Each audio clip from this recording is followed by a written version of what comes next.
ආයිබෝවන් අදත් අපි කතා කරන්න සූදානම් වෙන්නේ කොළඹ කොටස් වෙළඳපොලේ දෛනික තොරතුරු ගැන. ඇතනම අද නම් ආයෝජකයන්ට එච්චර හොඳ දවසක් උනේ නෑ. හැමතැනම රතු පාටයි. ඉතින් අපි බලමු මොකන්ද මේකට හේතුව කියලා. හොඳයි අපි කරින්ම කතාවට බහිමු. දවසේ ප්‍රධානම සංඛ්‍යාව තමයි මේ පේන්නේ තියෙන්නේ රුණ 2.05ක පහත වැටීමක්. මේ කියන්නේ සියලු කොටස් මිල දර්ශකය අපි ASP කියලා කියන්නේ 2%කටත් වඩා පහළට ගිහින්.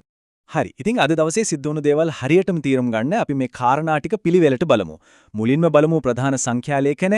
ඊට පස්සේ මේ වෙළඳපොළ පහළට යන්න වැඩිපුරම බලපෑවේ මොන අංශද කියලා විදේශ ආයෝජකින් දෙපැත්තෙන් මොකද වෙන්නේ? දවසේ වැඩිම ලාභ අලාභ කාටද? අන්තිමට ලෝක වෙළඳපොළ එක්ක මේක කොහොමද සම්බන්ධ වෙන්නේ කියලා අපි බලමු. හොඳයි. අපි මුලින්ම බලමු අද දවසේ ප්‍රධාන සංඛ්‍යා ටික. මෙතනදී වැදගත්ම දේ තමයි ඊයේ දවසට සාපේක්ෂව මේ පහත වැටීම කොච්චර තදින් දනුනද කියන එක. මේ බලන්නකෝ SP එක 2.5කින් පහළට ගිහින් S&P SL20 දර්ශකයත් 1.6කින් පහළට ඇවිත්. හැබැයි ඊටත් වඩා ලොකුම කතාව තියෙන්නේ පිරිවැටුමේ. ඒ කියන්නේ ගනුදෙනු වුණු මුළු මුදල. ඊයේ මිලියන 6420ක් වෙච්ච පිරිවැටුම අද මිලියන 3265යි. ඒ කියන්නේ ආසන්න වශයෙන් භාගයකින්ම අඩු වෙලා. වෙළඳපොලේ ක්‍රියාකාරීත්වය හොඳටම අඩු වෙලා තියෙනවා. මේ ප්‍රස්ථාරයෙන් ඒක තවත් හොඳට පැහැදිලි වෙනවා නේද? ඊයේ දවසේ තිබුණු ගනුදෙනු මට්ටමයි අද දවසේ තියෙන මට්ටමයි අතර කොච්චර ලොකු පරතරයක්ද කියලා බලන්න. ගනුදෙනු වලට තියෙන උනන්දුව ගොඩක් අඩු වෙලා. හරි. එතකොට මේ පහළට ඇදගෙන යාමට වැඩිපුරම දායක වුණේ මොන අංශද? අපි බලමු ඊළඟට ඒ ගැන. වෙළඳපොලේ සමස්තයක් විදියට පහළට ගියත් ගනුදෙනු වැඩිපුරම සිද්ධ වෙලා තියෙන්නේ මටීරියල්ස් අංශය. ඒක මුළු පිරිවැටුමෙන් 24කට වැඩි. ඊළඟට කැපිටල් ගුඩ්ස් සහ බැංක්ස් අංශات සැලකිය යුතු දායකත්වයක් දීලා තියෙනවා. හැබැයි මෙතන තමයි වැදගත්ම කතාව. දර්ශකීය පහළට ඇද දාන්න වැඩිපුරම බලපාලා තියෙන්නේ කවුද කියලා බැලුවොත් ඔයාලට පේනවා HNB, Mills, Commercial Bank, Sailingco Insurance, JKF වගේ වෙළඳපොලේ බරවාහකයන් කියන ලොකු සමාගම් තමයි ඉන්නේ. විශේෂයෙන්ම බැංකු අංශයේ කොටස් වලින් තමයි දර්ශකයට ලොකුම පීඩනයක් ඇවිත් තියෙන්නේ. හරි. දේශීයව තත්ත්වයේ එහෙම වෙද්දී අපි බලමු විදේශීය ආයෝජකයින්ගේ පැත්තෙන් මොකද උනේ කියලා. මෙතන නම් ඇත්තටම පුදුම හිතන කතාවක් තියෙන්නේ. ඊයේ දවසේ මතක ඇති විදේශීය ආයෝජකයෝ විශාල වශයෙන් කොටස් විකුණුවා. රුපියල් මිලියන 568ක විකුණුම් තිබුණා. හැබැයි අද බලන්නේ ඒ ගාණ මිලියන 57කට විතරක් සීමා වෙලා. ඒ කියන්නේ විකුණුම් පීඩනය හොඳටම අඩු වෙලා.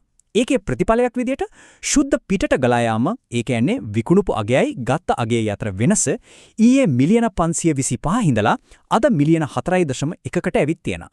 ඒක 99% විතර අඩුවීමක්. පුදුම සංගතය නේද? මේකෙන් අපිට පැහැදිලිවම පේනවා දේශීය ආයෝජකයන් අතරේ පොඩි බියක් තිබුණත් විදේශීය ආයෝජකයන්ගෙන් ආපු දැවැන්ත විකුණුම් පීඩනය නම් අද දවසේ නතර වෙලා. හරි එහෙනම් අපි දැන් බලමු තනි කොටස් මට්ටමින් අද දවසේ වැඩිපුරම කතාබහට ලක්ුණේ කවුද කියලා. වෙළඳපොළ රතු පාට වුණාට ඒක හැමෝටම නරක දවසක් වුණාද? නෑ. සමහර කොටස් වලට නම් අද දවස ගොඩක් හොඳ දවසක් වුණා. මේ බලන්න ඉන්ඩස්ට්‍රියල් ඇස්ෆාල්ට්ස් කියන සමාගම 125කින් ඉහළ ගිහින් ඒක ලොකු ඉහළ යෑම. ඊට අමතරව ග්‍රීන් ටෙක් එනර්ජි, සීලොන් ලෑන්ඩ් වගේ සමාගම් වලත් හොඳ වර්ධනයක් දකින්න පුළුවන්. හැබැයි කාසිය අනික් පැත්තක් තියෙනවා. SMB leasing sets කොටස 33කින්ම පහළ ගිහින්.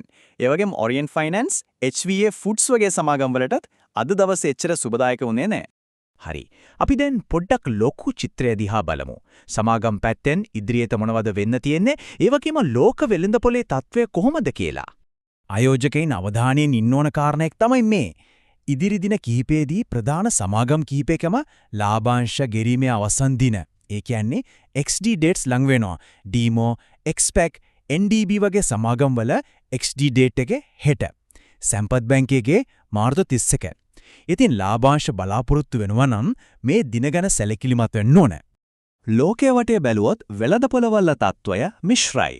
ඇමරිකාවේ S&P 500, ඉන්දියාවේ BSE Sensex වගේ දර්ශක ඉහළට ගිහින්. හැබැයි එංගලන්තය, ජපානය වගේ රටවල වෙළඳපොළවල් පහළට ගිහින් තියෙනවා. අනිත් වැදගත් කාරණය තමයි බලශක්ති මිල.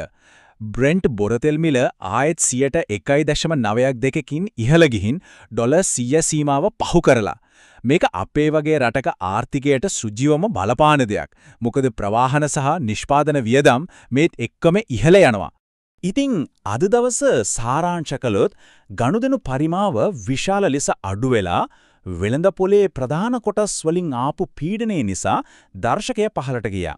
හැබැයි විදේශීය විකුණුම් පීඩනය අඩුවීම පොඩි හරි සහනයක්.